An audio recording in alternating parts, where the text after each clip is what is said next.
السلام علیکم۔ آج میں آپ کو ملک الموت کے بارے میں بتاؤں گی۔ ملک الموت کیا ہے اور وہ انسان کی روح کس طرح نکالتا ہے۔ چلیے ویڈیو کا آغاز کرتے ہیں۔ حضرت حارث بن خزرج بیان کرتے ہیں کہ میرے والد نے کہا کہ رسول اللہ صلی اللہ علیہ وآلہ وسلم نے فرمایا، میں نے ملک الموت کو ایک انصاری کے سرحانے بیٹھے ہوئے دیکھا تو کہا کہ اے ملک الموت، میری صحابی کے ساتھ نرمی کرنا، یہ مومن ہے۔ ملک الموت نے عرض کیا، آپ خوش ہیں، اپنی آنکھیں ٹھنڈی رکھیں کیونکہ میں ہر مومن کے ساتھ نرمی کرتا ہوں۔ اے اللہ کے رسول صلی اللہ علیہ وآلہ وسلم، آپ یقین رکھیں جب میں ابن آدم کی روح قبض کرتا ہوں اور اس کے گھر والوں میں سے کوئی چیخ کر روتا ہے تو اس کی روح لے کر کھڑا ہو جاتا ہوں اور سوچتا ہوں کہ یہ کیوں رو رہا ہے۔ اللہ کی قسم، ہم نے اس پر کوئی ظلم نہیں کیا، نہ ہی وقت سے پہلے اس کی روح قبض کی۔ اگر یہ اللہ کی تقدیر پر صبر کرے تو ان کو اجر ملے گا، اور اگر یہ چیخ و پکار اور واویلا کریں گے تو گنہگاروں میں سے ہوں گے۔ ہمیں تو آپ کی طرف بار بار آنا ہے، سو آپ احتیاط کریں۔ میں دن رات تری اور خشکی پر، میدان اور پہاڑ پر، ہر گھر پر نظر رکھتا ہوں اور ہر چھوٹے بڑے کو پہچانتا ہوں۔ اے اللہ کے رسول صلی اللہ علیہ وآلہ وسلم، میں اللہ کی اجازت کے بغیر ایک مچھر کی روح بھی قبض نہیں کرتا۔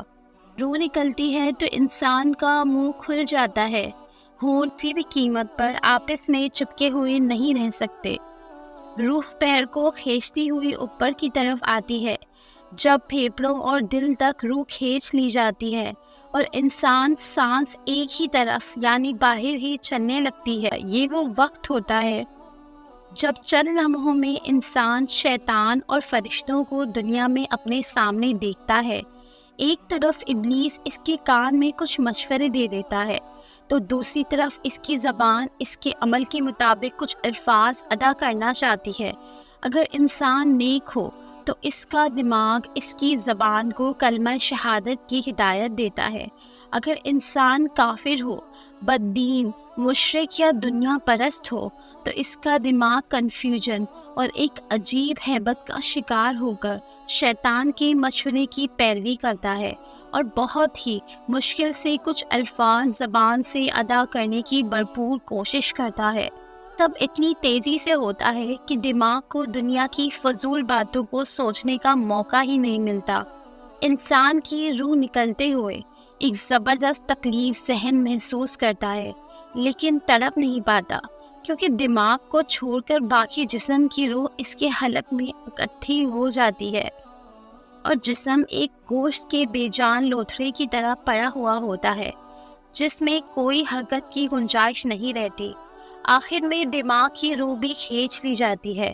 آنکھیں روح کو لے جاتے ہوئے دیکھتی ہیں، اس لیے کہ آنکھوں کی پتلیاں اوپر چڑھ جاتی ہیں، یا جس سمت فرشتہ روح قبض کر کے جاتا ہے اس سمت کی طرف ہوتی ہے۔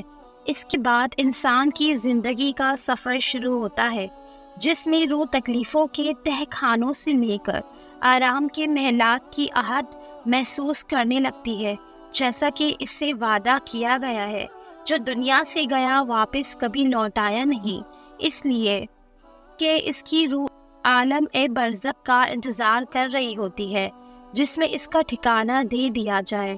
اس دنیا میں محسوس ہونے والی طویل مدت ان روحوں کے لیے چند سیکنڈ سے زیادہ نہیں ہوگی، یہاں تک کہ اگر کوئی آج سے کروڑوں سال پہلے ہی کیوں نہ مر چکا ہو۔ مومن کی روح اس طرح کھینچ لی جاتی ہے جیسے آٹے سے بال نکالا جاتا ہے۔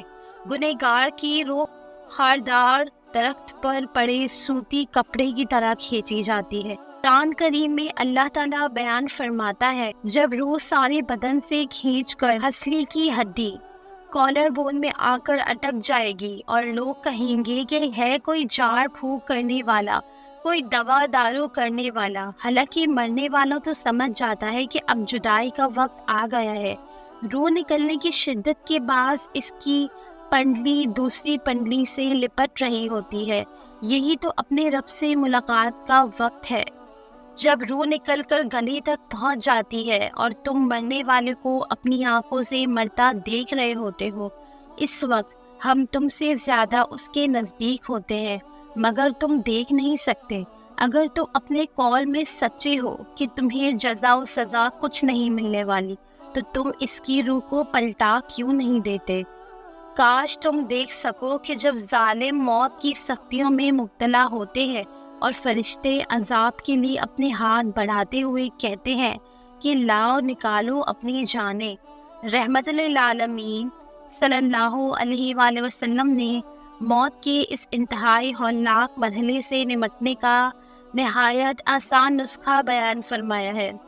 صدقہ خدا کے غضب کو ٹھنڈا کرتا ہے اور بری موت سے بچاتا ہے، اور اللہ تعالیٰ فرماتا ہے اور خیرات کرو اس مال سے جو ہم نے تمہیں عطا کیا ہے، اس سے پہلے کہ تم میں سے کسی کو موت آئے تو اس وقت کہنے لگے کہ اے میرے پروردگار، تو نے مجھے تھوڑی سی اور مہلت کیوں نہ دی تاکہ میں خیرات کر لیتا اور نیک لوگوں میں داخل ہو جاتا۔ اور جب کسی کی موت آ جاتی ہے تو اللہ تعالیٰ اس کو ہرگز مہلت نہیں دیتا، اور جو کچھ تم کرتے ہو اللہ اس سے خبردار ہے۔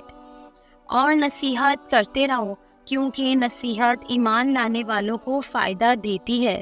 اے اللہ سبحانہ تعالیٰ ہم سب کو موت کے وقت کلمہ نصیب فرما، آسانی کے ساتھ روح قبض فرما، اور نبی پاک صلی اللہ علیہ وآلہ وسلم کا دیدار نصیب فرما۔ آمین یا رب العالمین۔